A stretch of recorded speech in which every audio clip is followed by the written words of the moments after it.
I call this meeting to order at 6 p.m. on Wednesday, January 28th, 2026. As you are able, please stand for the Pledge of Allegiance.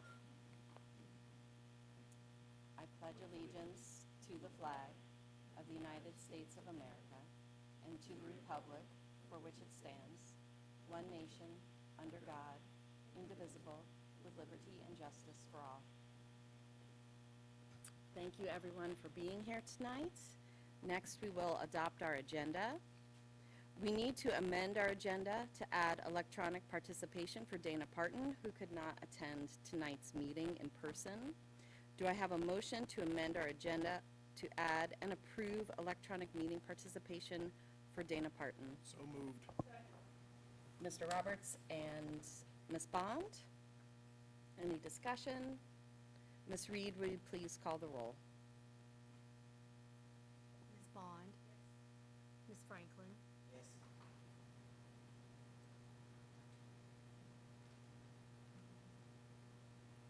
Mr. Roberts? Yes. Dr. Roundtree? Yes. Ms. Purcell? Yes. Motion carries. We're in favor. Oh, sorry. Motion carries. Do I have a motion to adopt the amended agenda? Second. Ms. Bond and Mr. Roberts? Any discussion? Ms. Reed, will you please call the roll? Ms. Bond? Ms. Franklin? Ms. Pardon?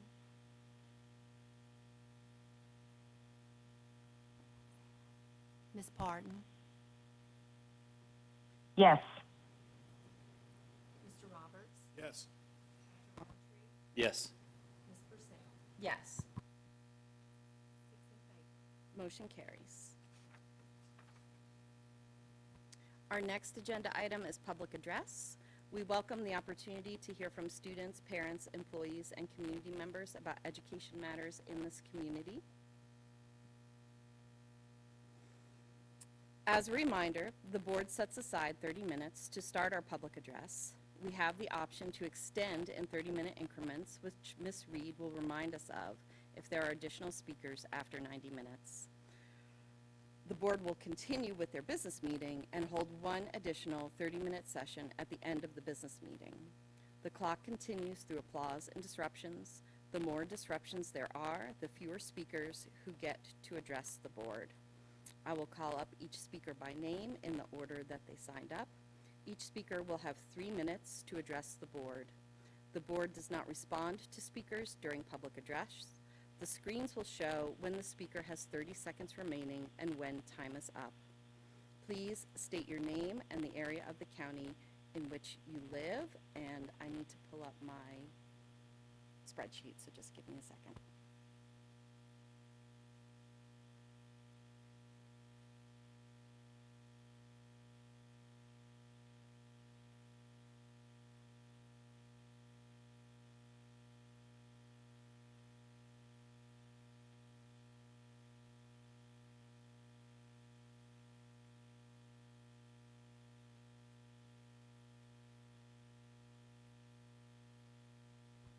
Seeing no signups, we'll move on from public address, and we'll move into our business meeting. Our first item of our business meeting is related to programs of study. This is a first read. Dr. Lori Comer, Director of Secondary Education, will provide information for MCPS programs of study for middle school and high school. This is a first read, and no action is expected. Thank you, Dr. Comer.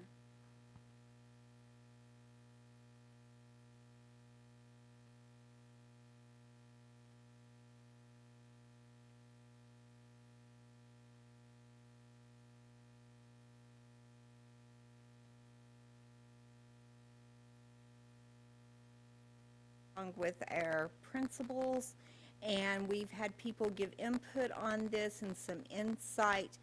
Our program of studies that we have is already a really good foundation of what we have existing. The purpose of this was just to clean it up and tighten up a few things in the program.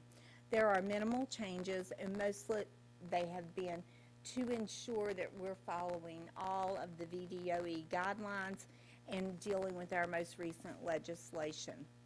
In the middle school, one page, we see basically the things that we have.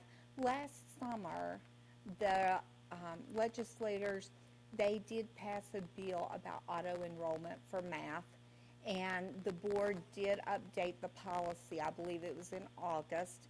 So we've just put a statement in the program of studies where we're complying with that board policy. For course descriptions for CTE, all of our course descriptions in both the middle school and the high school have been updated to reflect what the VDOE's course descriptions are. The literacy lab, if you remember last year, our 4th grade through 8th grade came under the Virginia Literacy Act. We are now using VALS as a way to determine who goes into that literacy lab program, and using, of course, our SOLs like always. Currently, we're using SIPs and Lexia as approved interventions. That just matches what the Virginia Literacy Act says we can use. There are many other interventions there, but those are the two that our particular county. In middle school, we had one course that we took out, and it was a math supplemental. We were only using it at one school, and according to our data, we were not getting the results that we really wanted. Moving on to high school, we updated several links that dealt with like Transfer Virginia and many of our links through New River Community College that were not working properly, and now we've got those fixed. Ms. Altizer recently at a school board meeting updated you on our newcomer program at Eastmont High, and now we would like that formally adopted into our program of studies. With Unified Music, we are asking to start a Unified Music program. Currently, we offer Unified PE, and it has been a huge success for our students, and we would like to do the same thing with music.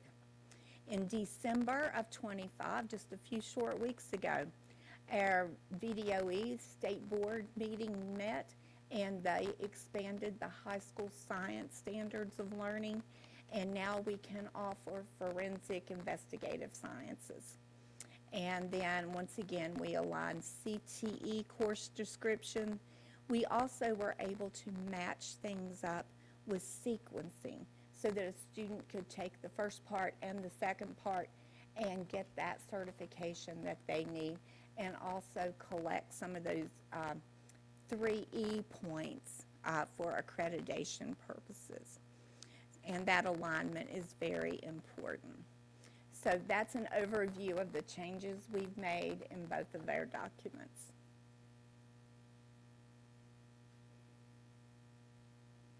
Board, any questions?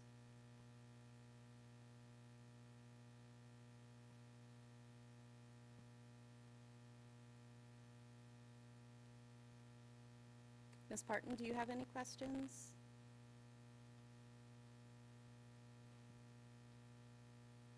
Okay, she actually just said the call from our end just dropped, and she's no longer on the line. So if someone could call Ms. Parton back, that would be good. Thank you. I did have a quick question, Ms. Comer. We do have a line item on our budget for an EMT teacher, and since that wasn't in the program of study, I wasn't quite sure. Were that to be something that we were able to support this year, how would that work in being able to offer a class, or where did you see that fitting in? If that passes the budget, I'm sure the board can make an amendment to our program of studies. That would be exciting. And the course itself is actually listed. It's one of the courses that is, it's not in bold font. It's grayed out because we don't have the instructor. But EMT 1, which is the course that we would be able to offer in the first year, and the emergency medical responder course are both listed in the program of studies. Thank you so much. Ms. Parton, do we have you back?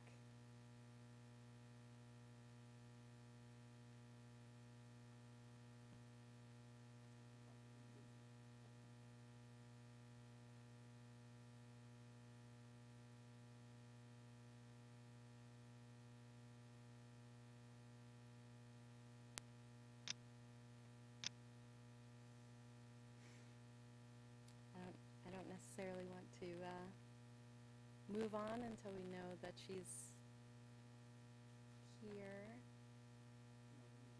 We need to move on. While we're waiting, I will add, if we need to change or delete, add, we will at the end, after adoption, we will go in and make technical revisions as far as updating page numbers with the index. We'll make those adjustments. Right, and those would be for those large program of studies booklets. Yeah, that we will families- adjust those page numbers accordingly once all final edits are made. Excellent, thank you so much. Okay. All right, moving on to the next item of business in our meeting is a discussion of the fiscal year 2026-2027 budget. We have Angie Bland, our Director of Finance, and Trevor Bennett, our Assistant Director of Finance, available for questions. This is a discussion, and no action is expected.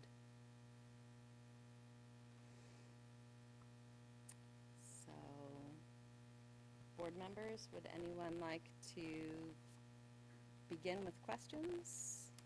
Dr. Guitry? Thank you so much. So one of the things I had asked for, and maybe it's, and I just didn't see it, was just a line item that captured our efforts to achieve greater parity. And is it in there, or did I?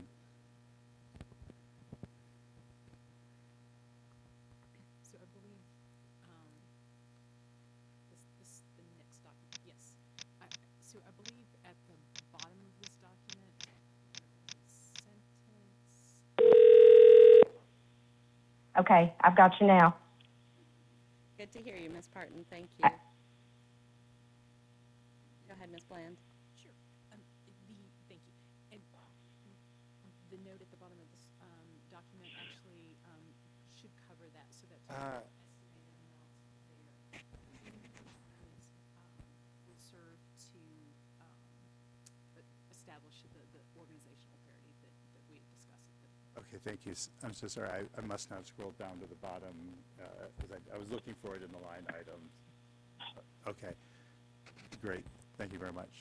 So that's not quite a third, almost 30% of the budget is going to be allocated to that. That's great. Happy to see that.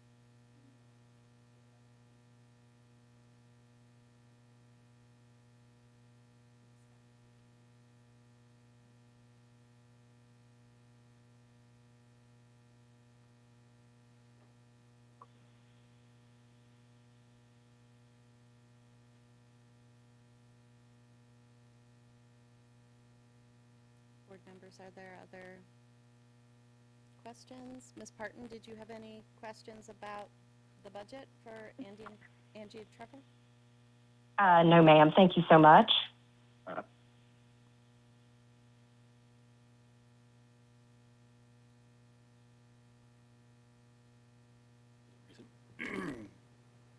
Are we, is this the time when we want to talk about modifications to the budget that we want to see before it goes to the Board of Supervisors, or is that our February 3rd meeting? I would say we determined that tonight because we have to vote on it on February 3rd. Yep, Because it needs to be to them by the 6th. that's what I was thinking. So I had a couple items. We don't know everything that the legislation is, or the legislative branch is going to do in Virginia. School breakfast and school lunch, or sorry, school breakfast is back on the docket for the Senate as well as the House. It's Senate Bill 4 and House Bill 96.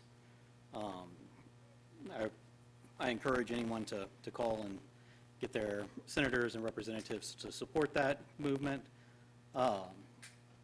If that goes through, then we will have money that we can utilize in order to supply school lunch at no cost to our students. That's not in the state budget or in the state bills they're going through.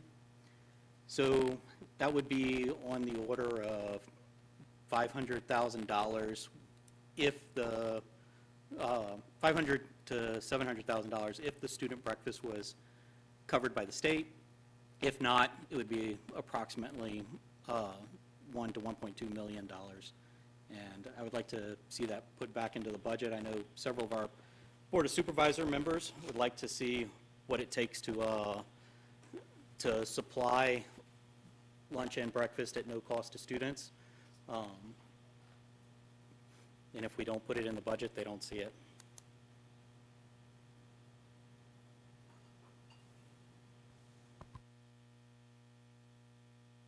Additionally, during presentations from our staff, our principals also brought up the expansion of that program from breakfast to lunch. So we don't have to put that in the budget. We can just give them that information, and they will see it. So it doesn't have to be in the budget. If we want to be able to fund it, it has to be in the budget. No, because if we could have the caveat, if by chance the legislature decides this is something they should do, as they should, then this is what we want this money to be allocated for. But we would need more money than what's available from just the breakfast program. Okay, so what's that figure?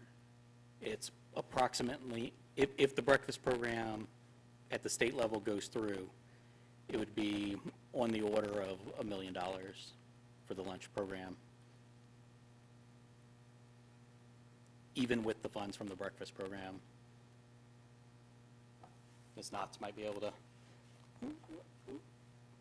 get that number. So what you're suggesting is we put it in the budget, and whatever happens with it, that's why we align. Is that what you're saying? Correct.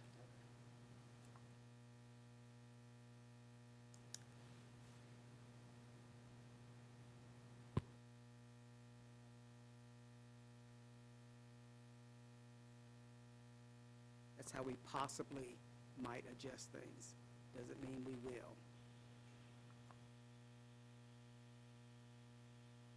Yeah, we put both of them in the budget, and we may provide the county with savings, depending on what the state does, if they fund out both items.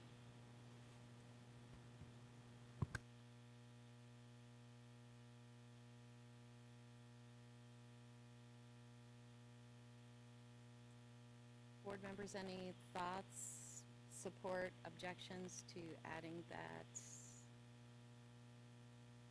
line item to this budget? Thumbs up? Uh, To add free lunch.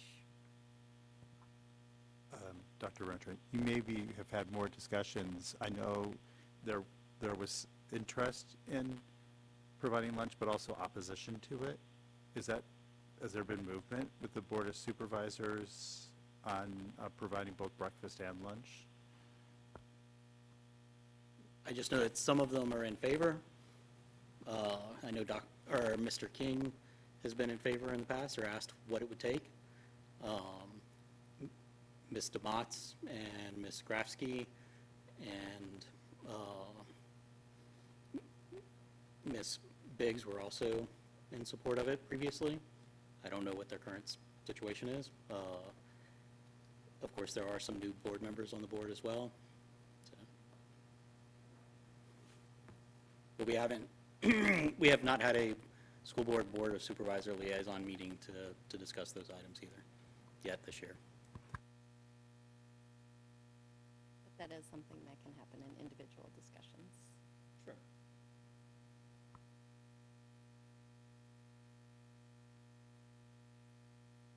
Well, I don't support that. And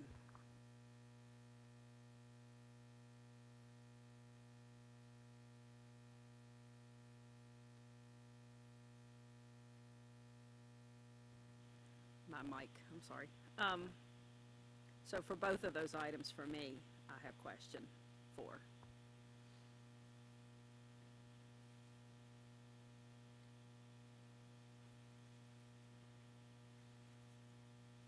So I'm fine with putting that item on in the budget and leaving the fees, payment for the advanced studies.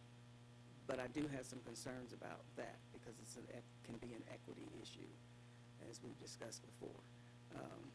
And just because we put it in the budget now does not mean that it will stay in the budget in the end. This may have been a question I should have asked before, and I apologize, but do you know how much MCPS typically spends to cover the 2 college applications for graduating seniors?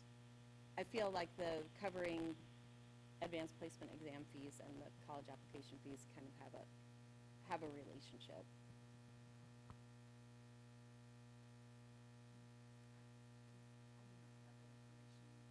I can certainly provide that information to you. We can get that for sure. But if I'm not correct, the college application is open to anyone who's interested. That's true. Can I ask a question? Ms. Franklin, you said it's an equity concern. I thought the rationale was to address what was, for some people, an equity concern, because there were some people in the county who feel like that, they can't fully benefit from the AP classes because they don't have the funds to pay for the exam. So what's the exact equity concern that you have with it? So yes, that is an equity concern, especially since we heard it firsthand from one of our student representatives. But as I expressed in our last discussion about this, for me, it's also an equity issue because we don't prepare all of our students to be able to get to even consider taking advanced classes. So until we do some work on the other end to make sure it's equitable for all students, because if you break down the demographics of our advanced placements, it's very swayed toward 1 or 2 groups of students.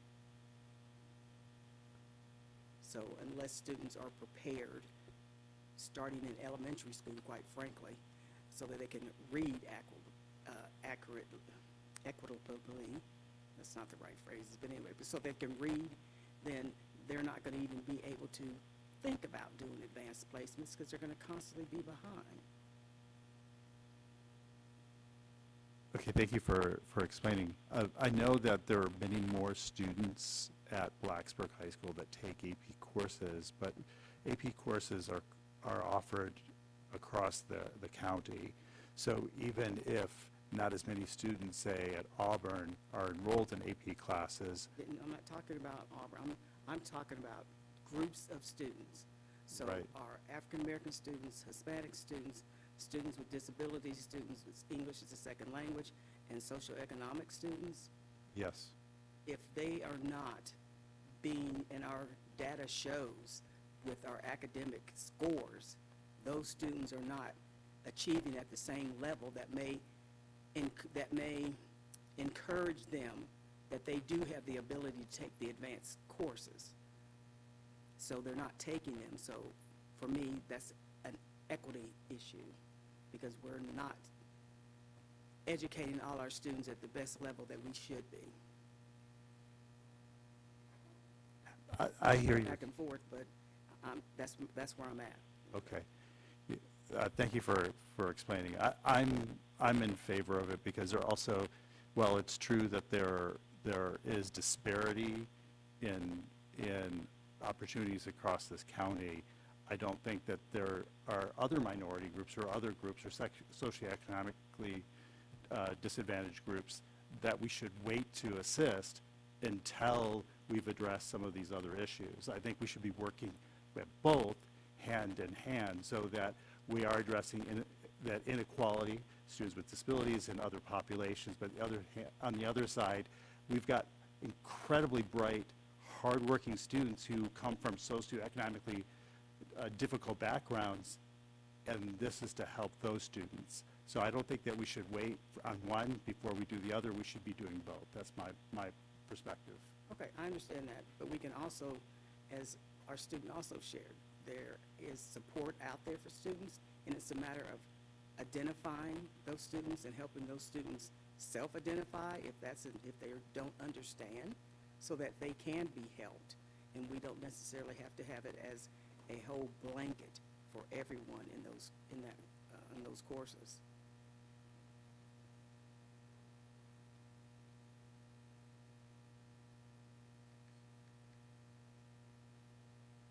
Chair Purcell, can I just answer a question that came up earlier?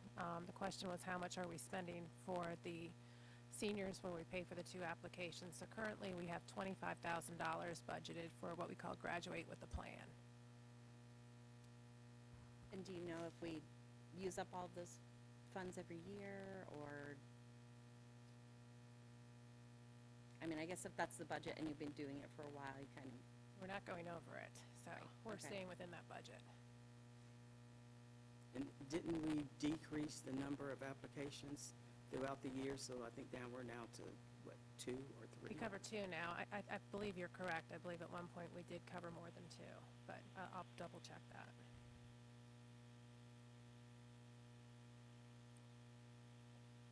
I wonder if some middle ground is to do something similar and support 2 exams in, say, the junior and senior year, when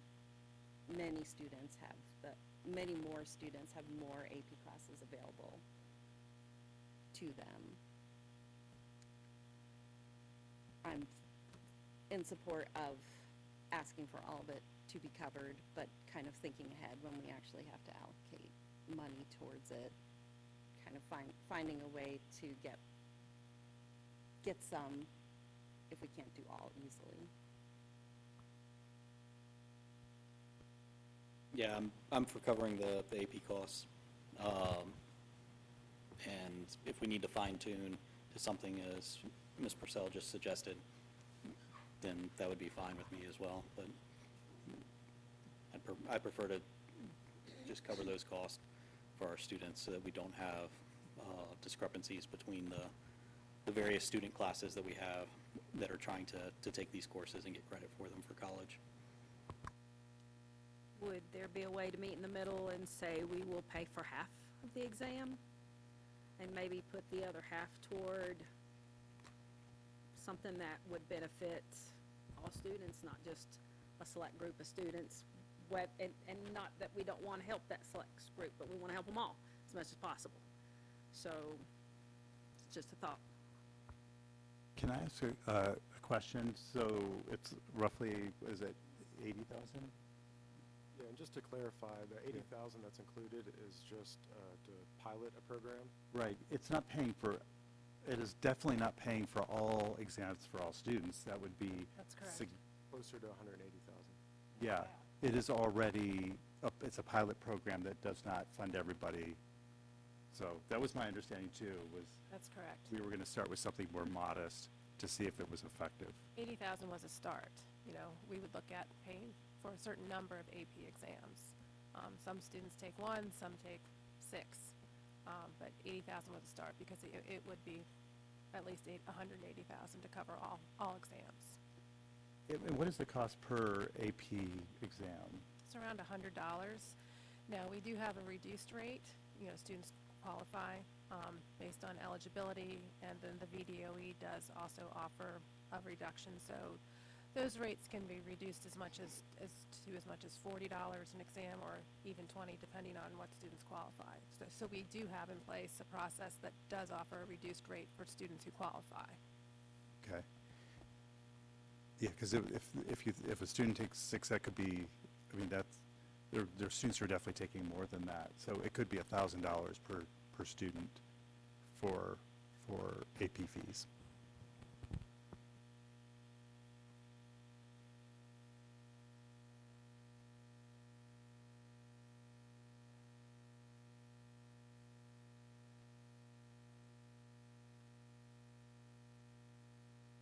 One exam, or 100 students that may not be in any, they may not be taking any of those courses.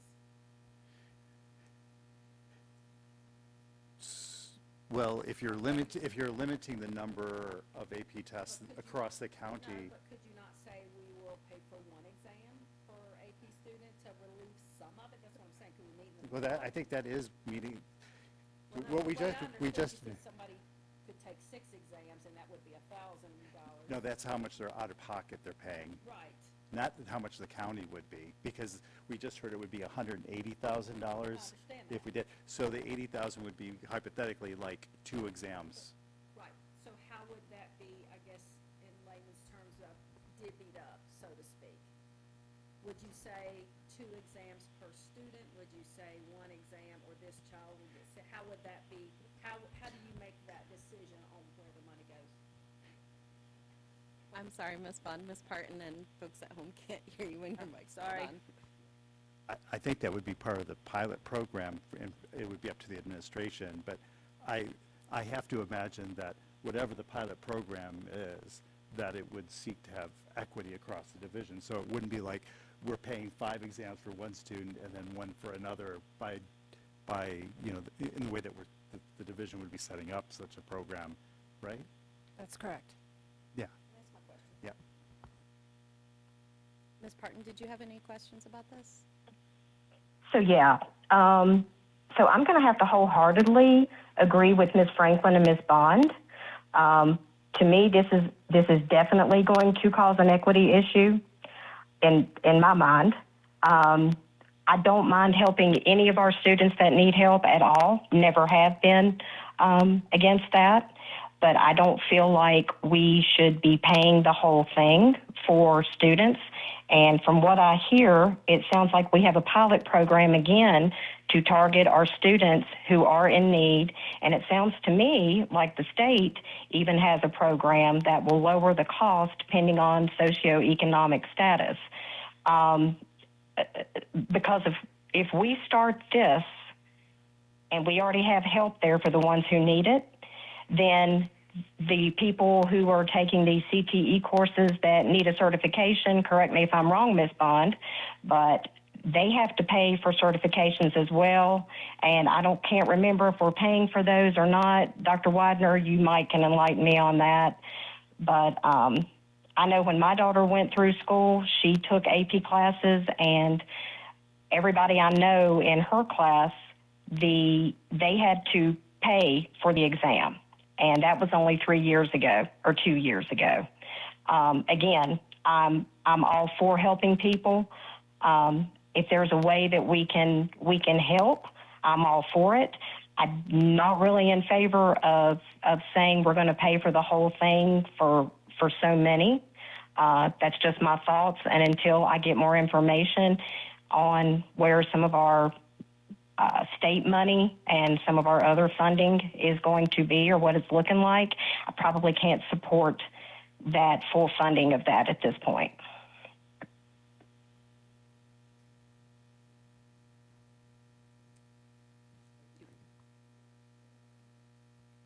Seems like we're negotiating against ourselves before we've been told no on any of this. Move the budget forward as it's been presented. If they tell us to come back, we can come back and argue about it. Send it now.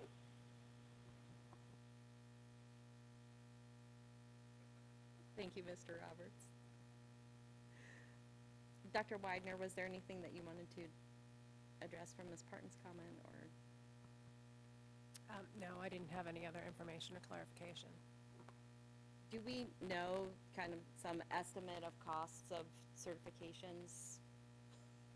For students, it's probably like a wide range of things. Is that something that they pay for themselves? Is there any ability for the school to cover things for students in need?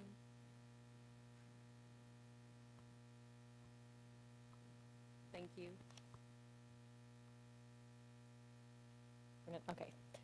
At this point, the school division covers all CTE industry credentials. So if it's a recognized industry credential that is attached to a concentration sequence, we have 3 different state appropriations that assist with that cost. And then we also allocate money through our Carl Perkins plan to cover any additional costs. Every certification has a different price point, some starting as low as $10, and some going up all the way to $450. And typically, the more recognized that a credential is across industry, the higher the price point. How often do you see that being paid, though? What type budget is in that item?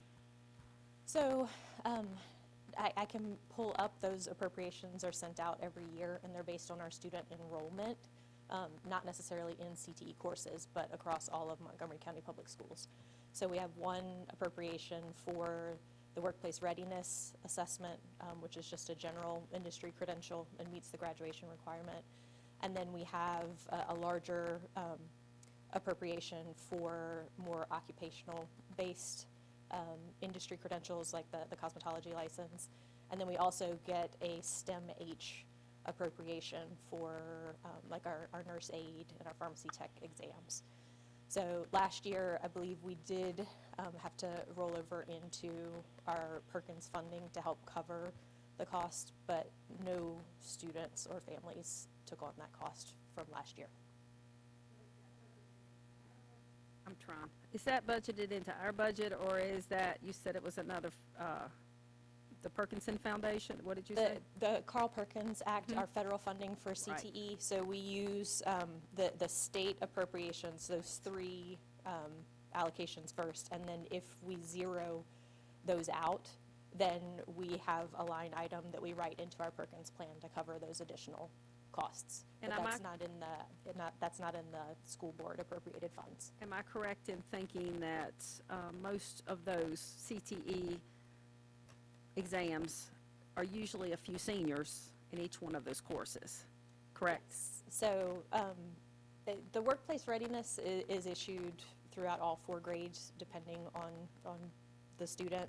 But yeah, most of the exams are given to our upperclassmen, and it's in their final course. So once they've become a concentrator, they've had that sequence, that part 1, that part 2, and in some of our trade and industry courses, the higher levels, the part 3.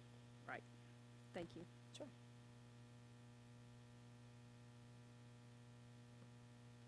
And just a clarification as well from the division about dual enrollment classes. So the college credits that students earn through dual enrollment, that is also free, correct? There is not additional cost to the student. And some classes are a dual enrollment AP, so you can earn the college credit without necessarily needing to take the exam. So for those classes, the ones that are dual enrollment and AP, students can choose to take both exams, but if they're choosing to take the AP exam, there would be that additional cost with it.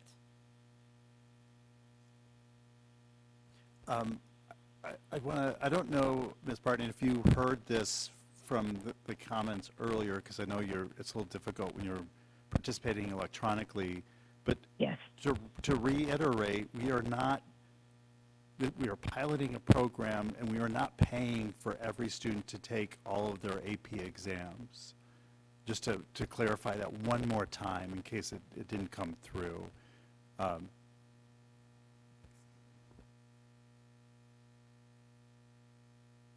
Okay, I'm fine with the pilot, but I think in previous discussions, we were talking about paying for all AP students taking their exam, from what I can recall. That wasn't my recollection, because we were describing as a pilot program. And I understood at that time it was going to be significantly more if we covered all, because I think at BHS there's like 1,300 students who, I mean, there are hundreds and hundreds of students taking AP exams in this division each year, over 1,000. So this was never going to cover all those exams, my recollection. As Mr. Bennett indicated, $80,000 would not cover all of our AP exams. Okay, but with that being said, if it be a pilot program, will happens quite often, and or just a comment to sending on the budget to the Board of Supervisors as is. I tend to, myself as a board member, be conscientious of doing that because their first reading of it, to me, I want that to be something that they're truly going to adhere to. So that's why I tend to question some of the, I feel like they will. So, like to do that, but for me, kind of really think through it because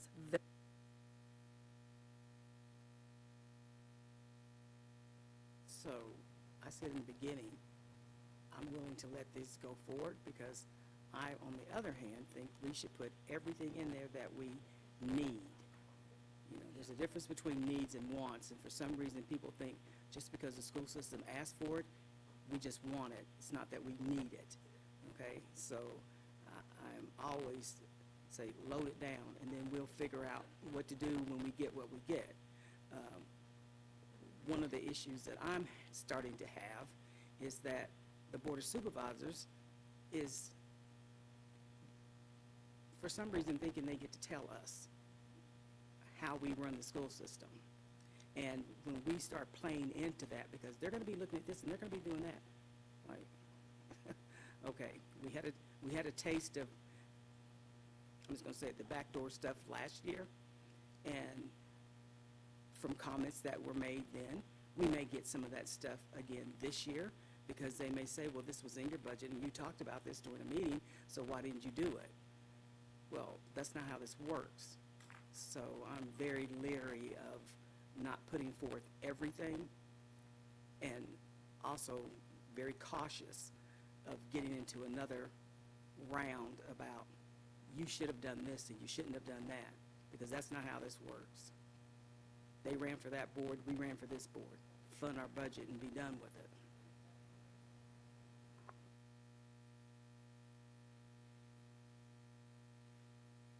Amen to that.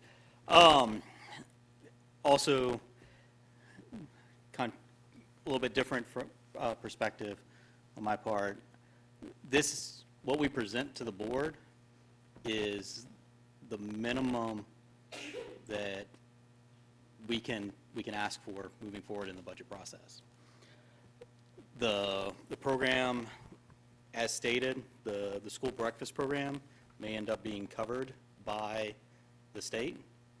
And if that happens, we have an opportunity to make a difference to children that need food by adding the school lunch program at a marginal increase. If we don't put it in there now, we can't do it later. Our breakfast program, the student participation in it went up 40% this year over last year because we have breakfast at no cost to students. Did we want it? Yeah, we wanted it. Did we need it? Looks like we did. There's 40% increase in consumption of breakfasts in our schools. Now, some of that may be because there's an opportunity for our nutrition program, for the companies that we contract to make money out of it, and they've come up with innovative ways to get meals into students' hands. that doesn't make it any different that it was a needed program. And that different way to get meals into students' hands is the second chance program for breakfast that they run, where they can pick up breakfast between classes and eat it on their way to class, many times in the beginning of a class, quickly. So wants and needs are hard to draw a line between. I want all kids to have food. I want all kids to have medicine. We're making advancements, and I want to keep pushing those advancements forward. So just so we stay on topic, I feel like we have three conversations happening. We have kind of the philosophy of the budget. Do you kind of pare things down and present something that you think will get covered? Do you ask for all of it and then deal with what you get afterwards? That will be kind of one thing that we need to decide as a group. Do we want to keep the line item of the AP exams pilot program, and do we want to add free lunch? Because we don't know what the General Assembly is going to do, I think we have to assume that it's the full cost and kind of deal with whatever afterwards. So, unless someone feels like they didn't have their voice heard about the exam fees, do we just want to do if you want to keep it, have a thumbs up? Okay, I see a majority there, so that'll stay. Adding free lunch as a line item. Okay, I see a majority there to add. Are there other questions, concerns, comments about other items on the budget? Ms. Franklin? Health costs. I know you all probably explained that sometime, but we're looking at what type of increase with that? Healthcare.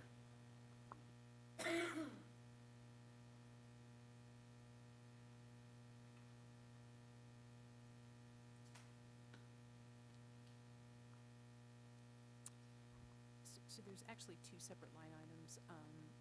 We included a 3% increase that is for employer cost only, so that would be no additional cost to employees, but it would just provide additional funding that would go into our balance to support our self-funded insurance. In addition, there is a line item for bus drivers to also be offered health insurance, which hasn't been done in the past.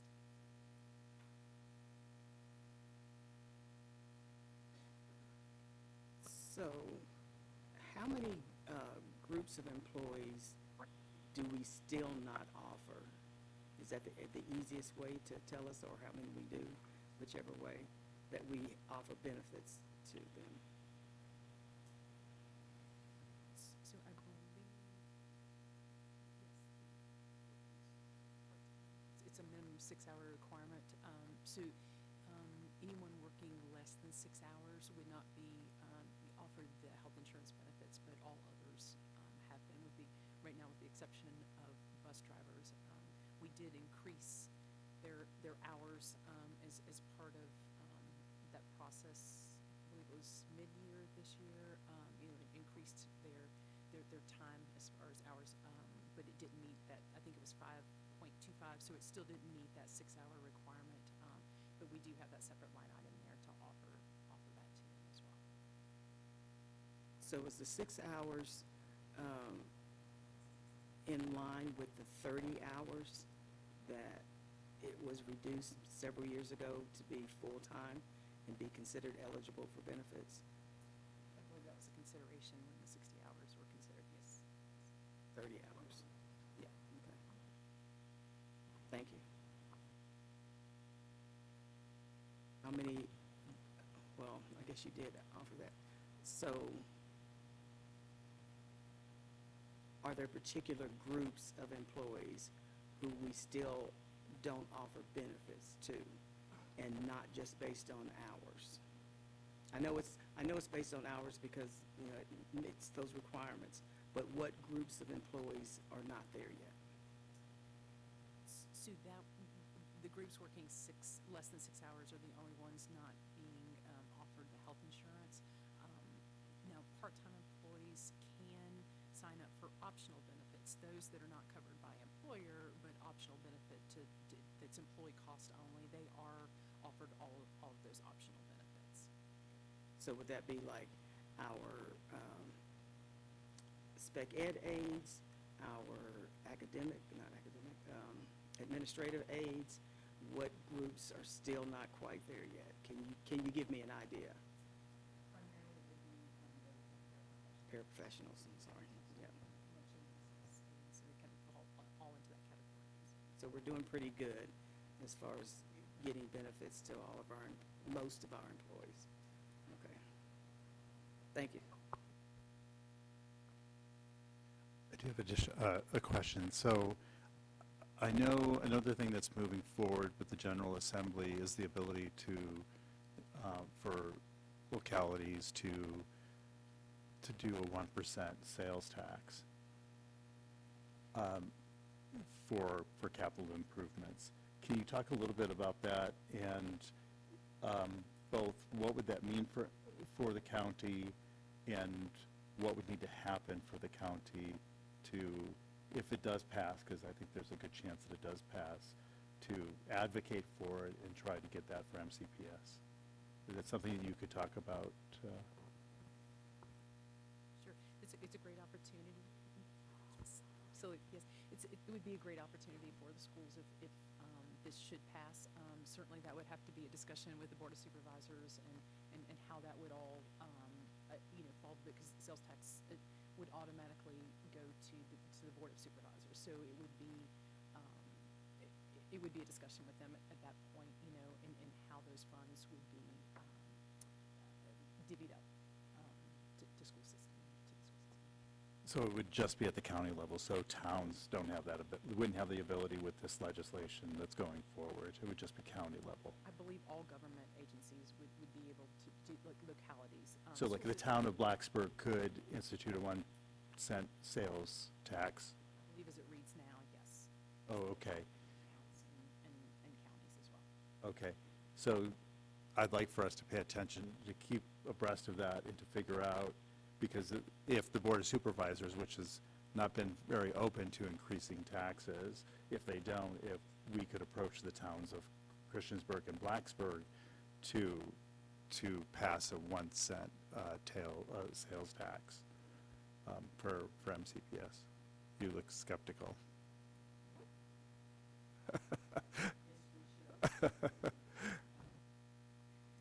So I know there's several bills out there on a lot of stuff, but one of the ones that I remember them talking about as far as being able to levy that tax would be toward capital projects. Yeah, and not just for the schools in general operations, but for capital projects. And that was one of my questions, is for capital, I know that there's the capital budget, and this is for expenditures, but the way that it's being written, would any of it spill over into the operations budget? Or is it all on the capital side? I believe at this time, it's, as the way it's written, is for capital funding, just capital funding, that's correct. And then it also needs to pass by referendum in the community, correct? I have a question about the travel. I noticed that it's up 80,000, but yet, is that teams traveling for sports and things like that, or why would that be such an increase this year? I don't feel like that doesn't have anything to do with fuel or insurance or supplies for vehicles, or what's? So travel costs include conference registration, it would include travel, rental cars, hotel stays, all the fees associated with conferences, and that is across the board. So that's for the entire district. It would be an increase. When meeting with the individual departments and schools, that was a general request across the board is to increase that. There's lots of opportunities for schools to send teachers to several, professional development classes, but they're not generally offered here. There's some travel involved with that, and a lot of schools find that they have to limit how many teachers they can send, so they would like to have the opportunity to send a couple additional teachers, have several teachers go at once for some of these opportunities. And it was just across the board. It was a request from most.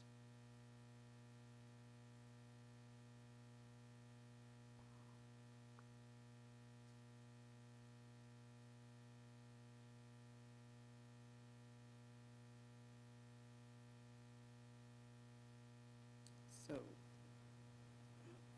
okay, so with that, for the professional development, it stayed the same at 50,000. So we don't believe we need an increase with that?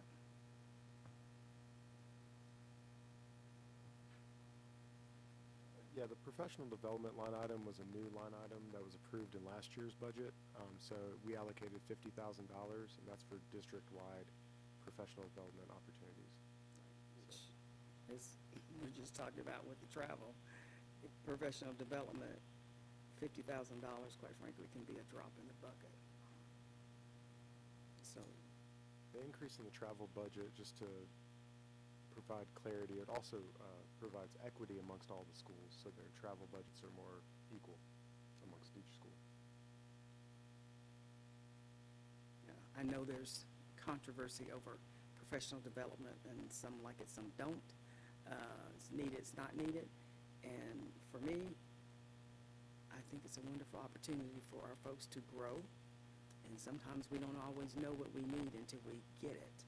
So I would like to see more funds allocated for professional development, at least another 25,000.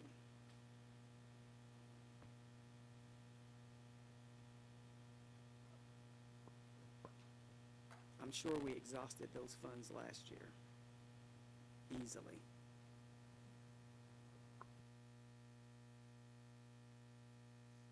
Did you have any context for that, Dr. Widener, or? I feel confident that we utilize all of our professional development funds every year. And if it's the will of the board to increase that line item, I feel certain that is money that we would use.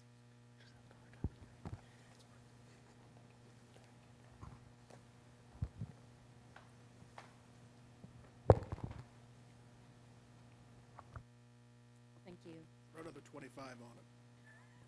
All right, so if there aren't other questions, is there a thumbs up for, and this is increasing the line item for professional development from 50 to 75,000? Okay.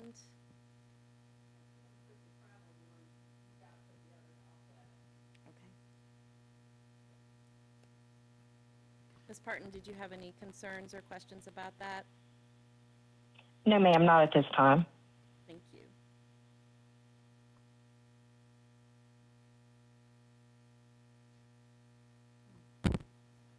Go ahead. Yes, another question. One of the things that stood out to me that there was a significant change to was for textbooks. I don't know if anybody else noticed that, but it was a $400,000 increase.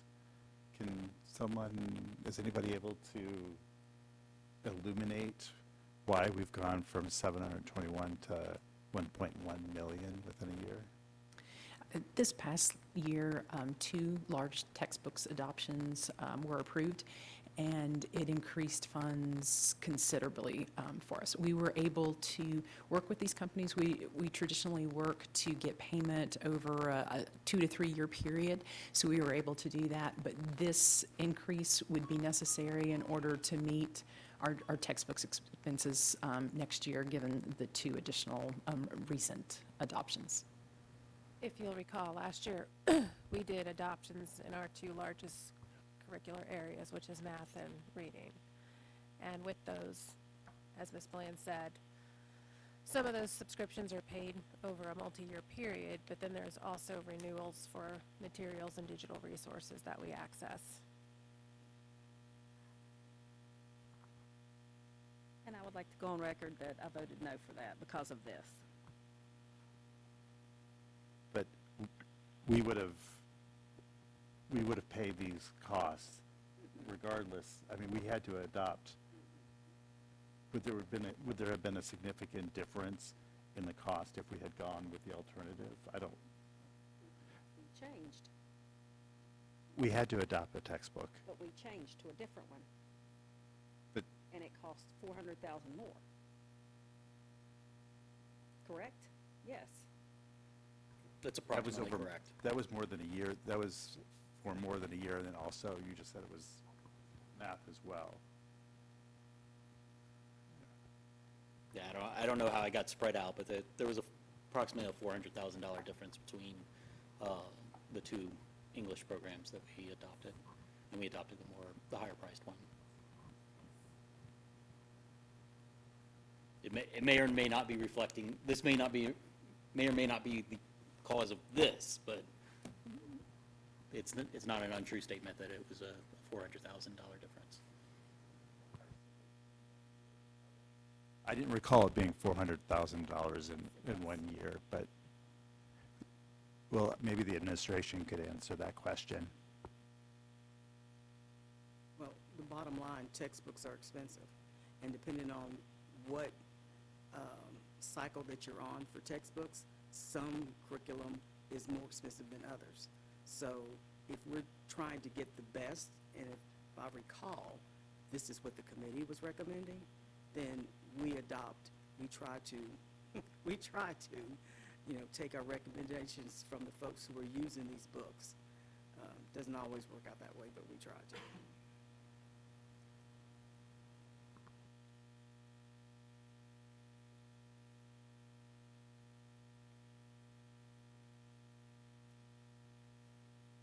Franklin, go ahead. So we heard, especially from our custodians, about supplies and equipment. So is that, what is it, 3%? Yeah, 3.3%. Is that going to be enough to make sure we have what we need, so that folks aren't scrambling for supplies from one school to the other, and the equipment, simple equipment that they need to do their jobs more efficiently? And I think we also heard that we had equipment, some of it was decades old, and we're going to be taking care of as much of that as we can. And I know some of it may fall under other budgets, but is this going to do it? Yes, I believe it will. We had conversations with Dr. Brown and sat down and went line item by line item with his budget, and they do have several increases for custodial supplies and for other operating supplies, and we feel that this increase will allow them to have sufficient resources for the upcoming year. In addition, I think maybe you're referring to the kitchen equipment, which would have a separate one. We do have a line item for equipment included for school nutrition. In addition, they have a fund balance, and that's been a positive balance that is carried year to year, and it does help if you have additional expenses and don't meet your funding each year. But in addition, it allows you the opportunity, if you carry that balance and that balance goes forward each year, you have an opportunity to take some of that and invest that into equipment, and that's something we're looking strongly into, because you're correct, we have some very old equipment in some of our schools.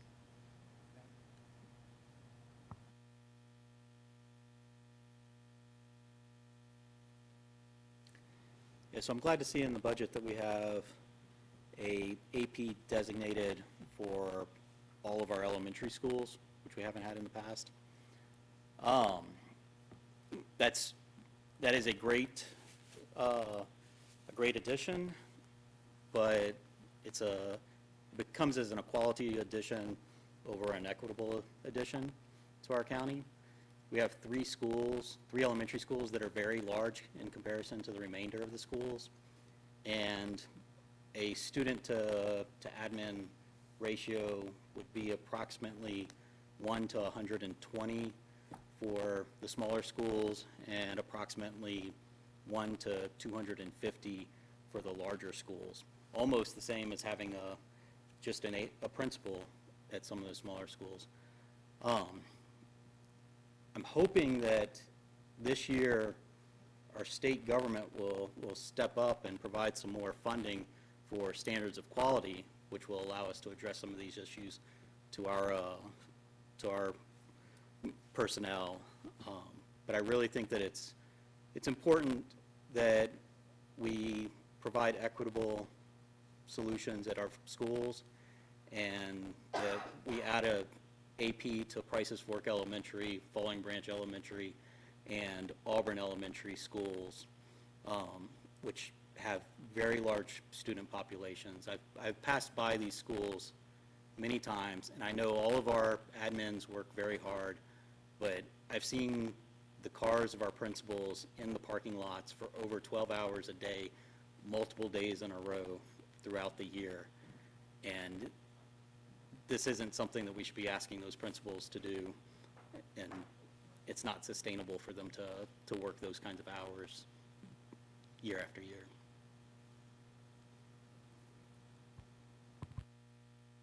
I agree.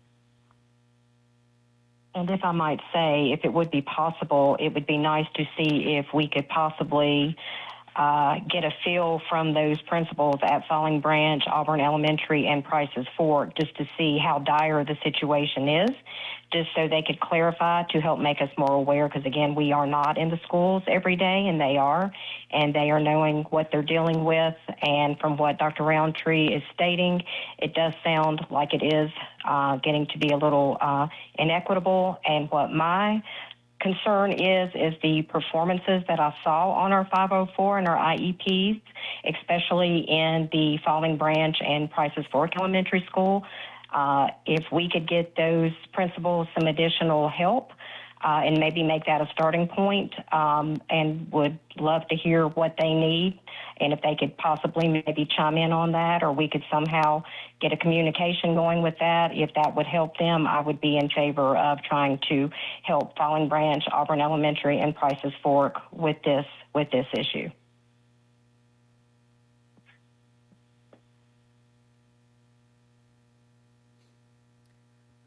I can say, having spoken with all three of those principals, they would welcome the addition of another AP. Dr. Widener, do you feel like that's the position that's needed for that extra support, or is there kind of another support position to just meet the needs of those bigger elementary schools that is the right fit to address their needs? I mean, you'll notice under personnel, we also added in behavior specialists, and I think part of the goal there would be to support some of those larger elementary schools in addressing behavior and discipline. Behavior specialists can be important.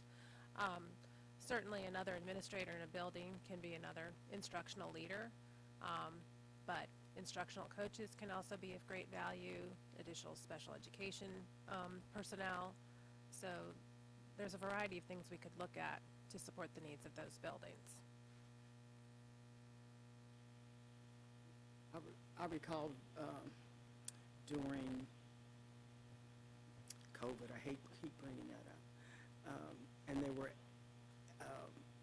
federal funds that we received, and we actually went to the schools and asked them, what is it you need, instead of the board or the administration saying you're getting this or you're getting that, and they decided what they needed or who they needed to help in their buildings. So that may be something we should do. It sounds like we've kind of started that conversation already.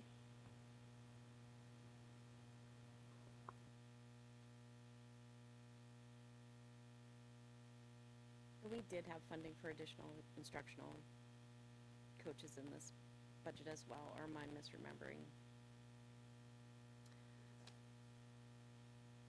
We did not add in additional coaches in this budget. Okay. We added behavior specialists. We had the bilingual liaison, family engagement coordinator.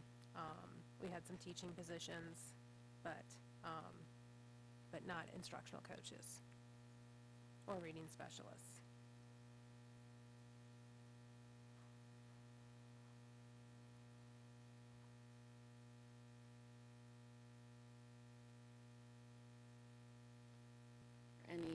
action from that statement, or is that just kind of a discussion point about meeting needs? It was a request that we add to the budget 3 additional APs to what the budget already has for Falling Branch, Auburn, and Prices Fork Elementary Schools. Okay, so that was your request, but the discussion kind of, is that supported by everyone? Is kind of ensuring that the schools have what they need, not what we tell them that they need? I won't support that. At this point, I would like for administration to talk with the folks in those buildings to see what it is they need, and then we make a decision about that next week. But it does sound like the administration has already talked to those principals before. If you went to every school in the district and asked them if they wanted another AP, I guarantee you they would all say yes. But they have come forward and said they could benefit from another AP in those buildings. I have heard that directly from those principals.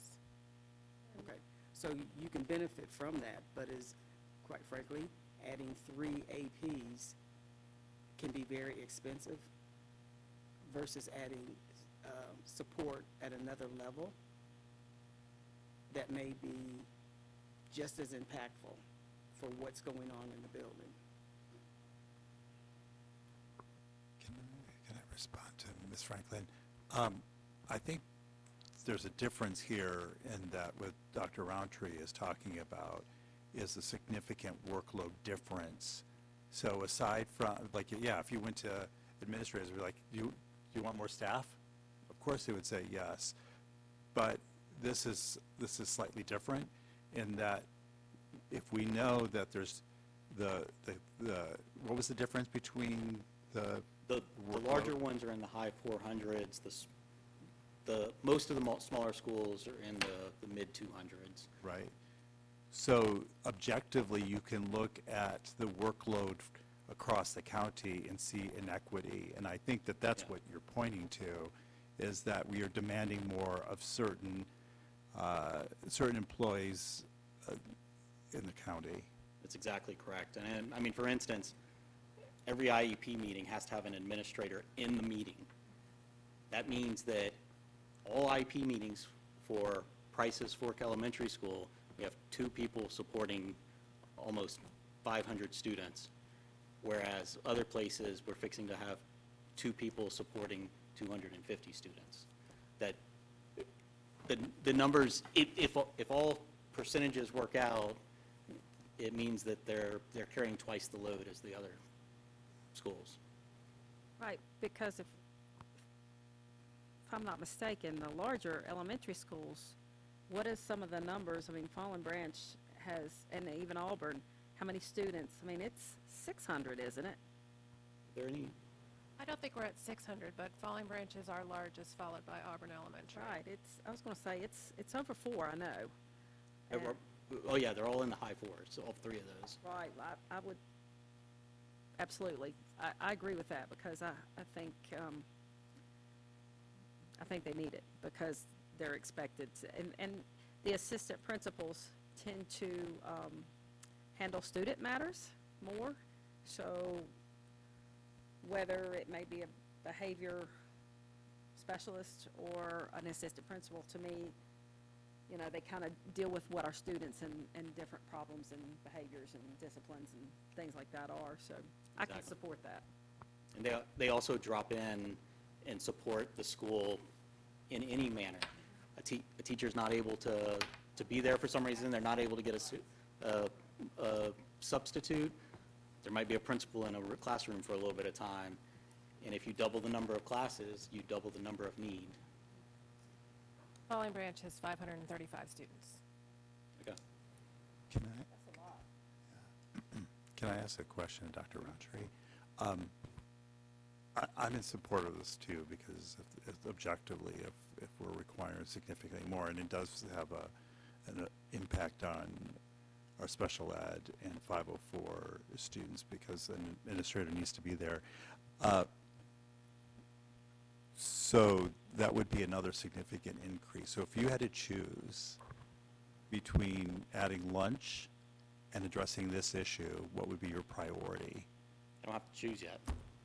You don't, but if we, I mean, I don't negotiate until I have to negotiate, following Mr. Roberts' rules. Robert's Rules of Order.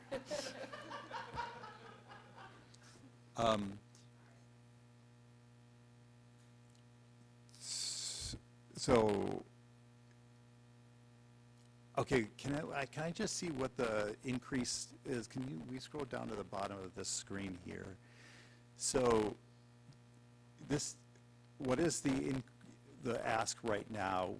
Is it a 12% increase, or is it the 18? Which one is it? It's hard to see. The request of the county, if you go to the other table that was uploaded. Yep. Okay, so we're seeing, it's a 16% increase right now that we're asking without lunch and without the additional administrators. So ballpark, what do you think how much would it increase the budget if we address both? Because what was it, over 500,000 for lunch? Because let's assume right now, we're hopeful that The 16% is the school nutrition fund. That's for the school nutrition. Yeah, Okay. the county requested increase would be 10.45%.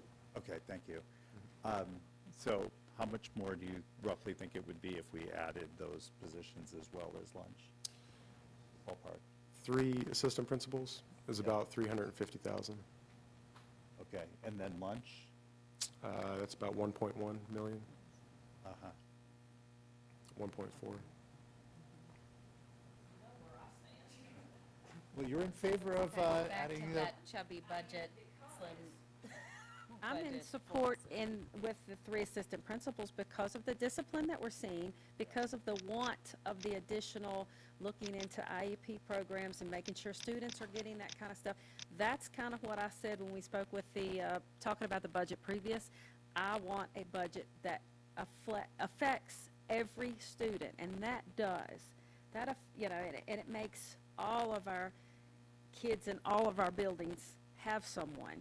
And so to me, and I understand the food issue, but I believe there's programs out there for the students that truly need the help there. And I understand that there are parents that don't reach out, and maybe that is where we need to help educate those families.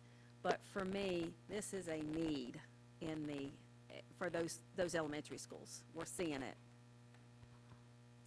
So maybe we can get a thumbs up on that line item addition of assistant principals? Is that where we are? And I'd like to say, we don't see Dana's thumb, so Dana, you'll have to speak up and say something. Yeah. We're also, unfortunately, we're kind of dropping her call, so. Ms. Partner, are you back? She's texting. That was me. Sorry, Here she's coming. Hey, Robert. Hey, Ms. Parton. So we were just discussing the addition of assistant principal positions to support the elementary schools with larger enrollment. I think you were there for part of it. Are you in support of potentially adding that line item to this budget? I am going to say I'm in support, of course, but I'm going to be a devil's advocate as well, and I am going to say I do happen to agree with Ms. Franklin on the cost of 3 assistant principals. I'm not saying they're not needed, but with that being the case, I do believe with the list of positions that we have listed that we are showing that we need on the budget, I think that I could possibly advocate for how these 3 assistant principals might be more applicable than some of the positions we have needed, and I would be willing to get those assistant principals positions in here if needed over some of the other positions that we might not need quite as much, or we may be able to do without at this point. Thank you, Ms. Parton. Yes, ma'am. Go ahead. So I may be better convinced to support this if I had more information about what other support could we possibly put in those buildings coming to help support the needs that the principals are seeing in the building, other than assistant principals. If they say assistant principals, you say they are, but if they're not going to necessarily get them, what else can we do? So would you like if they were to rank and order their preferences? I mean, because if they couldn't have an assistant principal, we could look at behavior specialists, instructional coaches, reading specialists, tiered intervention specialists. Whatever else they may feel would support their buildings and the students besides an assistant principal, if we're not able to do 3 assistant principals.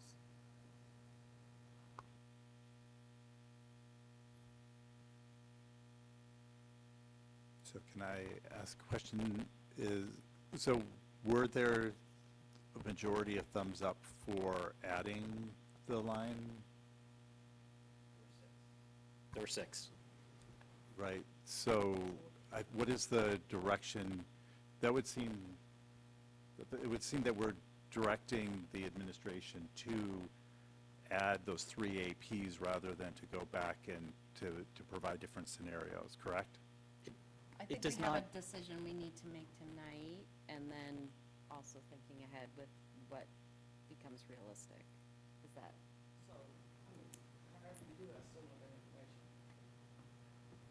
Okay, Yeah, I don't think one precludes the other. I just wanted to make sure that we gave clear direction to the administration. Yep. And then my last item of addition, it's a very small one. I'm extremely happy that we're looking to get a Spanish language speaking social worker in our division in order to help out with our county. I think it would also be beneficial for us to provide ongoing professional development to all of our social workers that are dealing with a host of families in our community where there is a large population of Spanish speakers, to have both of our social workers, or all of our social workers, have the ability to get professional development in Spanish language speaking. I don't know how much that would cost, but I imagine that it would be a very small addition to the budget. So adding a line item for PD and Spanish language speaking for new social worker that is going to be fluent in Spanish language, hopefully, and our current social worker who my understanding is not fluent in Spanish currently.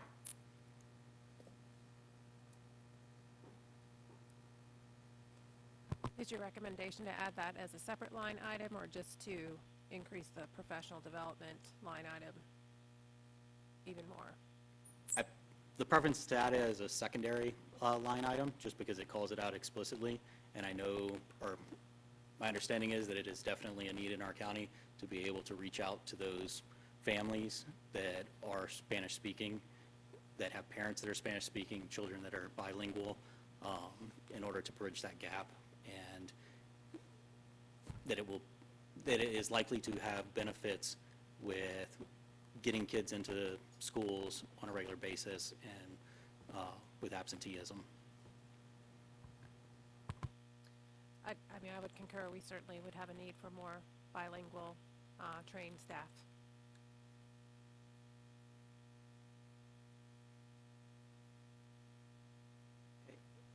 I agree with that, so I would be okay with that being added to the budget. But is it under professional development? I'm not clear what you're asking for. I'm asking for a line item that is, it's, it can be professional development for social workers, for bilingual training for social workers, or something to that effect. But it gets called out so that it's, we have it there. We're making a concerted effort, even calling it out as a line item, that we are going to serve our communities here that are Spanish-speaking. I don't understand why they can't fall under additional personnel, though, and we, at that point, critique that and add that there, along with professional development. We already have 2 line items for those items. We just need to make sure that we put that in those items. I mean, I hear what you're saying about making a statement about it, but we have those 2 line items that could fit under.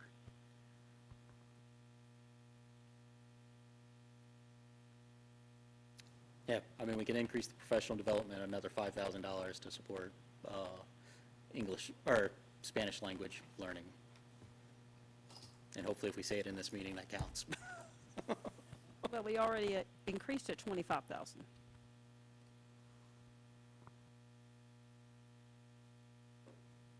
So do we want to go back and revise and increase professional development to 30,000? Or keep it at 25 and maybe just get a better sense of the need? There's need, but the accessibility and usefulness of it. I'm still a little confused about what you're asking for. So are you saying we want to have professional development for our Spanish-speaking social workers? Or we're going to have professional development for any of our social workers around Spanish? For all of our social workers around Spanish, whether they're Spanish-speaking or not. Okay, so again, I understand the need. I don't understand how effective that would be if we're just doing professional development. So are we saying we need to teach them Spanish? I'm just not clear. Correct. Yeah, that's what I'm alluding to, is actual Spanish language training for all of our social workers. I think to go back to what Dr. Widener said, like any staff that would be interested in bilingual training would be, Right. should be supported, and that is getting a little bit in the weeds about what we should be allocating from our oversight position of the budget.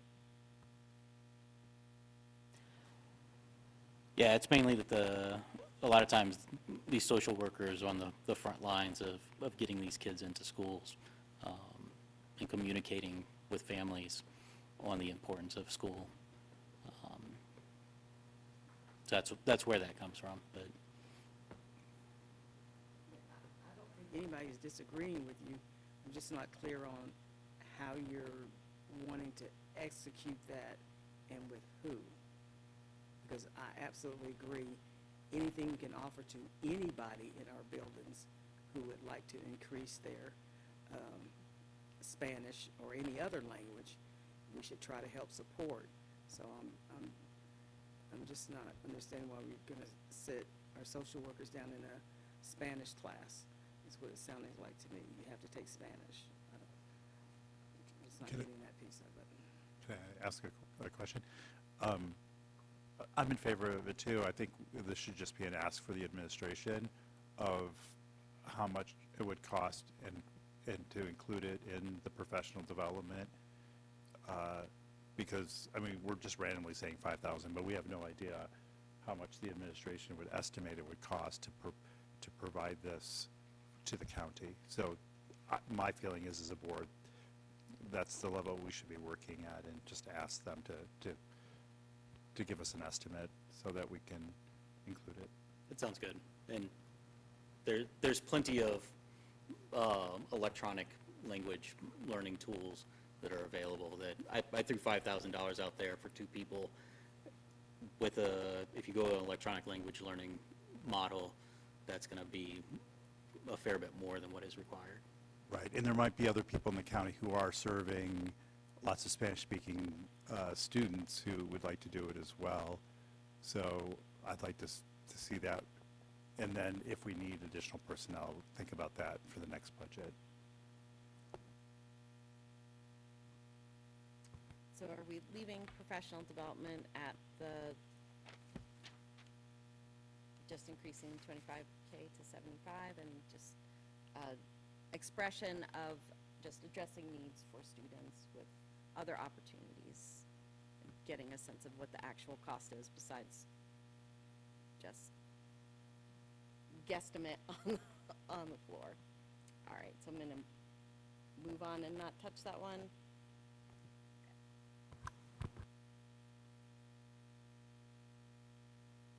Do other board members have other questions about line items or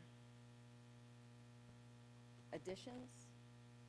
Okay, so I had several questions about our,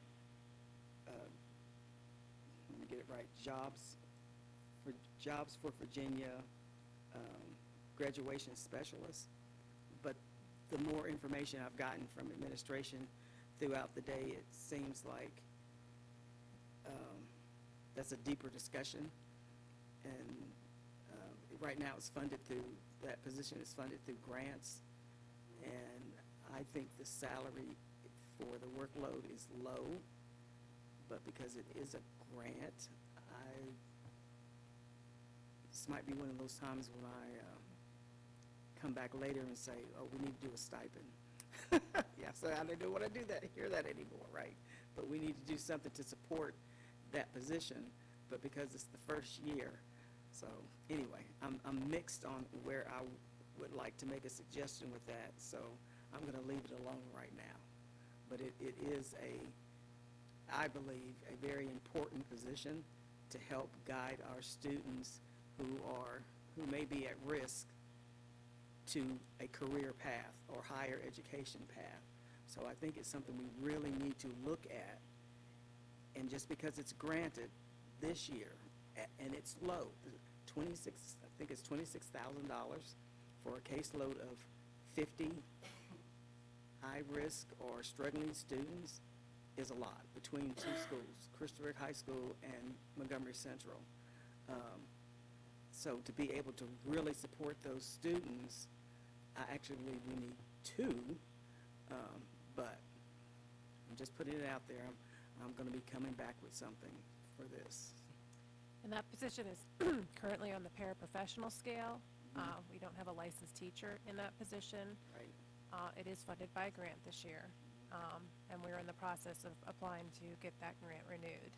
Right. But ideally, I think there could be value in expanding that so that we can serve more students in all four of our high schools in our program. It currently does support Montgomery Central, but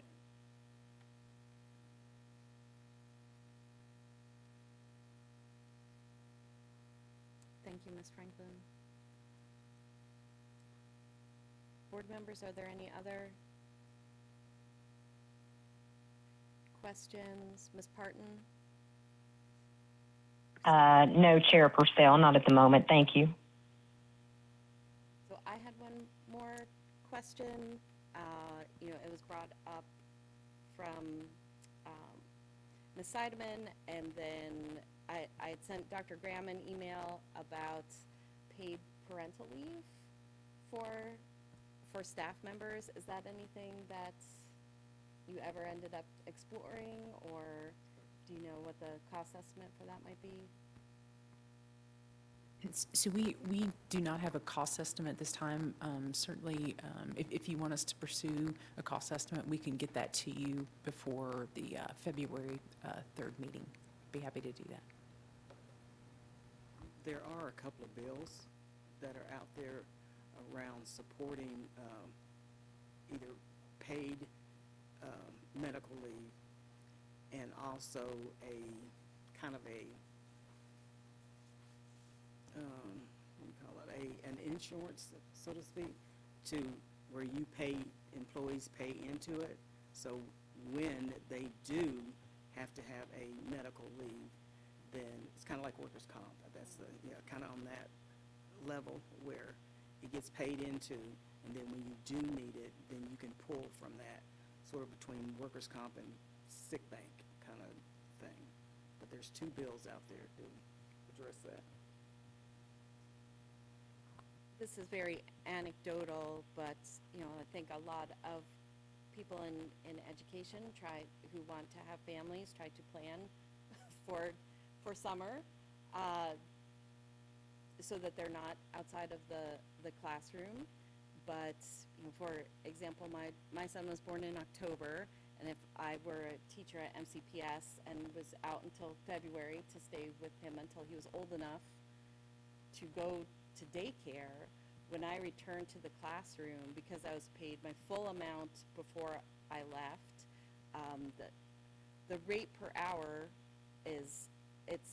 it's very small. And while I understand the math and why it works out the way that it does, it's a hardship for families, and you know it causes people to leave the profession. So again, maybe kind of similar to Dr. Roundtree's statement, I'm more trying to get it out there. I haven't been keeping up with all of the bills, so that is some homework for me to do.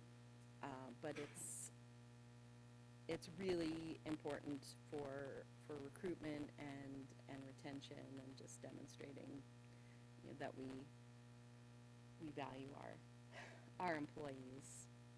And I know it's an expenditure. I remember reading, I think Highland County considered it a few years ago, and it didn't end up in their budget, and I would imagine that's a very small division, so just the cost might be profound. If I could ask one question regarding that, are you looking at the cost for just a maternity leave? Or are you also looking for paternity leave? Would you be looking for both, or? Guess what is most equitable? Because currently our policy allows parents, either parent, to utilize FMLA, you know, and take leave time following the birth of a child, the birth or the adoption of a child. So staff who have accumulated sick leave can use the sick leave. I mean, they have the job protection from FMLA to take the time. It's just what happens is sometimes people haven't accumulated the sick leave to maintain being paid during that time off. And for those of us who have dealt with working full-time, a child in daycare, maybe spending all of your accumulated sick leave for you know, little baby purposes, going back to work, them being in daycare, and almost immediately more time is needed. It's kind of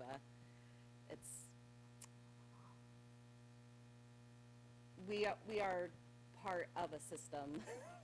It's not necessarily a Montgomery County problem. We're kind of faced with a system that's not supportive of parents of young children. But if there are any ways for us to address it, or even just understand the costs associated with it, that would be useful.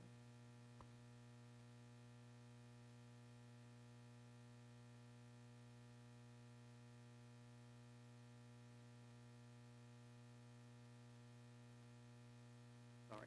There are conversations about making paid leave, FMLA a paid leave.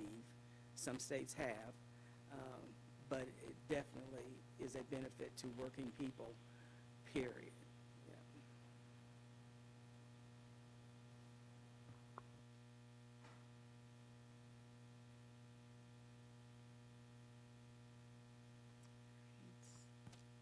Ms. Bond?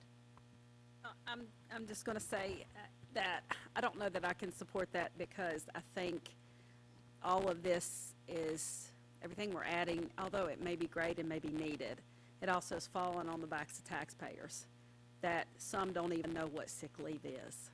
Some don't even know what FMLA is. They have zero. I have a young lady that works for me that had to take 4 months off because of her child needing, but there's no money, there's no pay, there's no anything. And so although it sounds great, we've got a whole lot of people in this county that can't afford the extra taxes that, to allow something like that, however great it may sound. And I think it's wonderful, and I understand it's a retention thing, but we do lots of things for our staff and our teachers. I think we go above and beyond, and so by no means do I want it to sound like I don't care, it's not that. But most mothers now are working mothers and have to find a way and have to do, and whether it be right or whether it be wrong, it's out there for everyone in every profession. So I don't know at this point that I can support that, and that's why.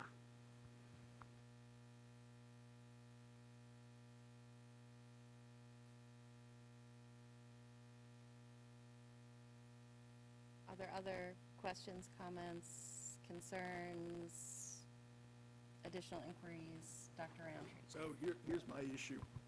We've talked a lot about what the legislature is doing. What they're doing is like reading tea leaves. It's madness. We have no idea what they're going to do. If we want something in the budget, we need to put it in there, not hope that the legislature is going to do it for us. If ifs and buts were candies and nuts, put it in the budget. So if anybody's got something they want to throw in there, throw it in there. The worst we're going to get told is no. I was going to make a rude expression, but I won't. Dr. Roundtree, did you have something you wanted to say in addition? I was for understanding or having a study to understand the cost of parental leave for our employees. I think we have to understand the cost before we can do anything, but I think as a society, we need to understand the cost of parental leave. There's a lot of hidden costs to parental leave. Or not having parental leave. Our population decline and aging is a huge cost of that. We're not going to have the workforce in order to support all of us when we're on Social Security when we get older. And that's a huge cost. You think we're going to have Social Security? Oh. Aren't you a millennial? Sorry, Penny.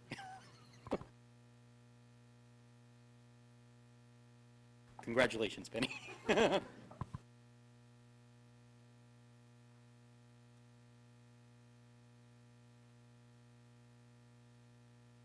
So any other concerns about exploring, just getting more information about parental leave, or any other additions, line items that we want to add, remove, expand to what we have?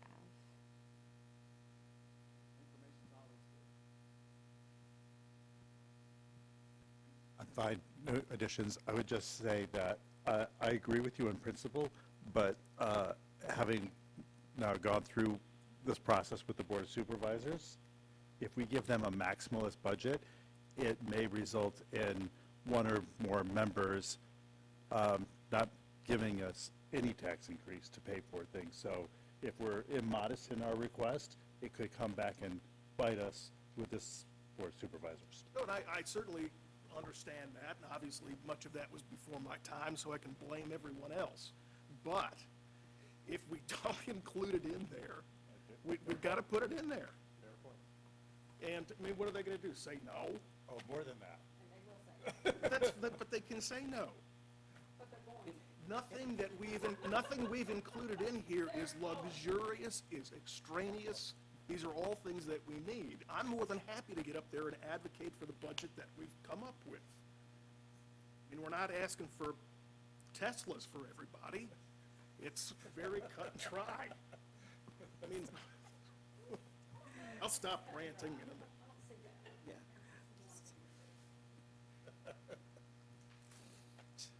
It's a good budget. So, I've been doing this longer than any of you all, and I can only recall once, maybe twice, that we had a budget that was fully funded. And this was in ancient times, okay? So, these days, this is just how it goes, but you put in what you need, right? You might throw some wants in there too, but again, it also is to show these are things that we would like to have, because it's gonna make things better for our employees and for our students, which will make things better for our community. So either they fund it or they don't, and we come back and we figure that piece out. But that's just the process, but, yeah, so.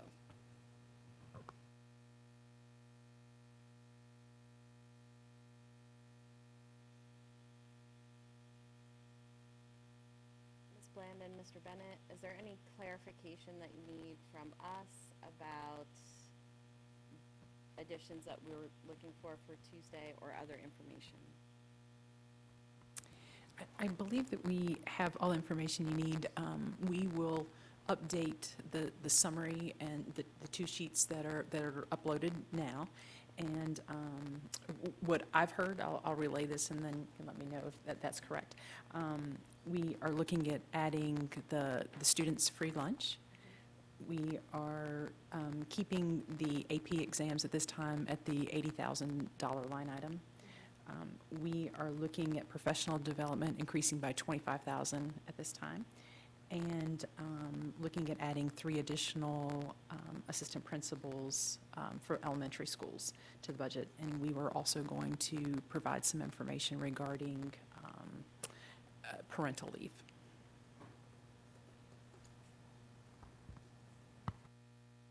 Board members, does that reflect the discussion? And did you also want us to work on getting a more accurate figure on providing bilingual training for staff? That would be great. Okay.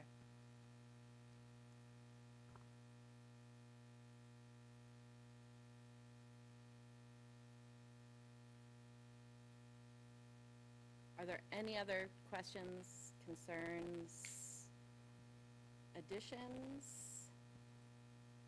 Hearing none, I adjourn this meeting at 7:48 PM.